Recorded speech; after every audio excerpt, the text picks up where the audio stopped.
Queer theology isn't on the radar for most Christians, but this radical new way to look at the Bible and Jesus' ministry is making inroads in places like Chicago Theological Seminary and Wellington Avenue United Church of Christ in Chicago.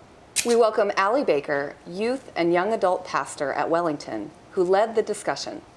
We also welcome Andrea Davis and Chris Clutter, who participated in the discussion. Thanks so much for coming out today, guys. Thanks for having Thank you. Thank you. So if you had to kind of tell me about queer theology in a nutshell, what would be kind of the primary components of that dialogue and discussion? I think it's important to first start by defining theology. And I define theology, and I think we all might have different understandings of what that word means. But for me, theology is talk about God. Mm-hmm. And so queer theology is queering or changing or subverting talk about God. Subverting, what can you kind of unpack what you mean by that? Maybe taking everything you think about God or know about God and looking at it from a different lens or different perspective, sort of turning it on its head or turning it around or just approaching it from a different angle. And in this case, the angle would be from a queer perspective or a queer lens. Would that be a fair thing to say? Yeah. Sure. And the book we used to kind of as our jumping point for this was Patrick Chang's book, Radical Love, which offers a basic introduction to queer theology. And the way he defines queer, he uses three terms. And that's first the umbrella term as how we might identify our queer identity, whether gender or sexual orientation, but then also kind of what Andrea is talking about in this transgressive act, which he uses the word queer as a verb to queer something. And then finally, as an example of one of those acts, they're erasing boundaries. Yeah.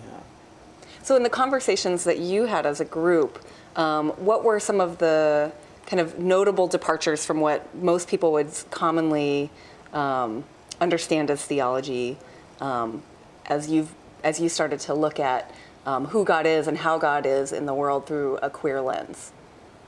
I don't know if it was necessarily departures as much as it was about finding and creating a space where you can bring your story, your whole story as a queer person, and then connect it to faith, theology, action, talk about God, all these things that some churches have kept away from queer people and have created a space where we can't share our whole selves. With that.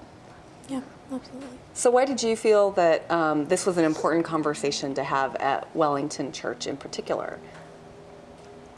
Well, when I first got to Wellington in 2010, as a youth and young adults pastor, I found that a lot of the young adults who were coming to Wellington were folks who were in a place where they had just come out or they're queer questioning. So we were attracting all these folks. 2 years after that, when this book came out, we did a presentation at Chicago Theological Seminary where Patrick Chang came and spoke. And I thought, this is a perfect book because it is a basic introduction with questions and invitations for anyone to kind of share their story, insert themselves into the theology that has been mostly kept in academia, if that makes sense. I think also what's so inviting about Patrick Chang's book is that it opens up theology, like Allie was saying, it opens up theology for everyone to participate. Everyone can make their own, assumptions or present their own thoughts about what God is and who God is in relationship to them. And often, especially as a seminarian, we confine God to the heady academic realm. And I think that this group did a wonderful job in allowing everyone to share their experience and relate that to their talk about God.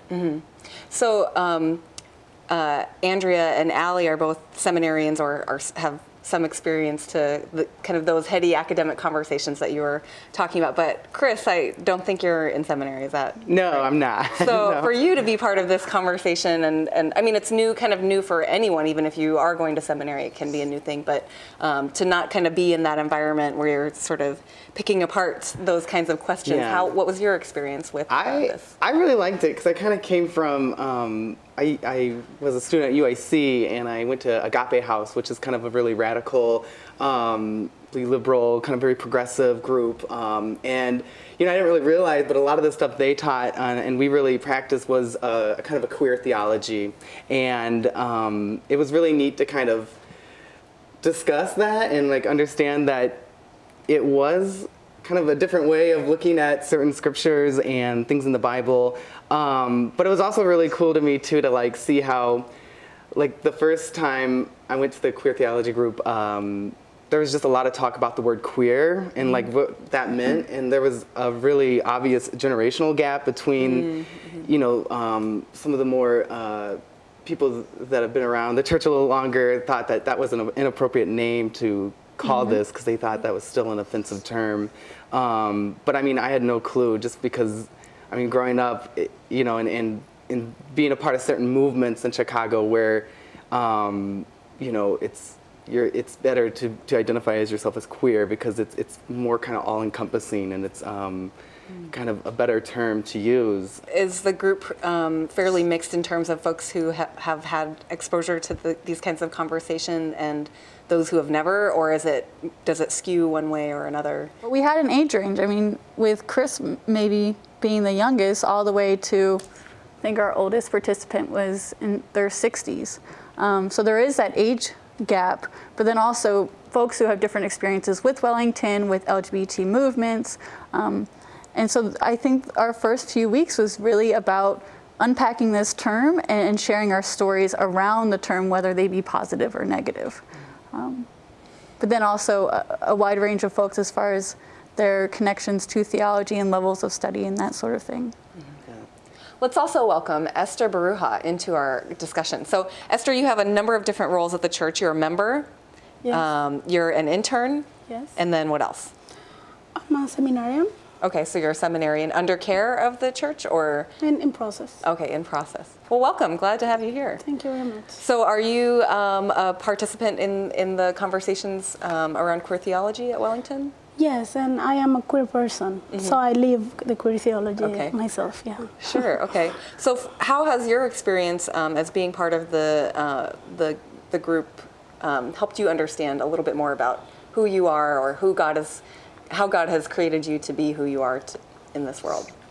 The main thing that I learned in this group is the communal understanding of diversity. That was because I had the theory, but to hear everybody's talking from their different positions, locations, that was very rich for me. So you mentioned that Wellington Avenue is a pretty diverse congregation, and I understand that that the church has been an open and affirming congregation for a while anyway. So it's a church that at least kind of institutionally is saying we don't have a problem with folks who come from a variety of different sexual orientations and what gender identities, maybe even.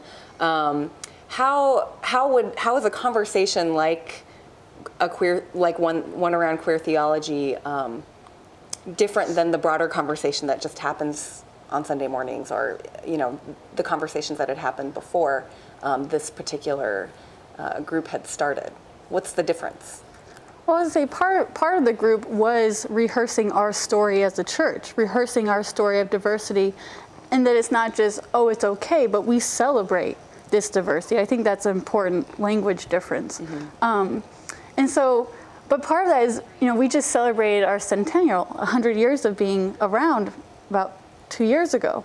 And I think part of some of the learning that comes out of that is that we need to rehearse these stories and retell them, because we take some of our history of social justice and LGBT, being part of the LGBT movement, for granted. And so we have newer, younger folks coming in who don't know that we have this long history. And so we have to retell it and find ways to make space for others to enter into the story. Well, thank you so much, Esther, Andrea, Chris, and Allie, for coming here and sharing a little bit about the ways that you have seen God at work, particularly around the conversation of queer theology. I'm Emily McGinley for Different Drummers and the Greater Chicago Broadcast Ministries. Keep the faith.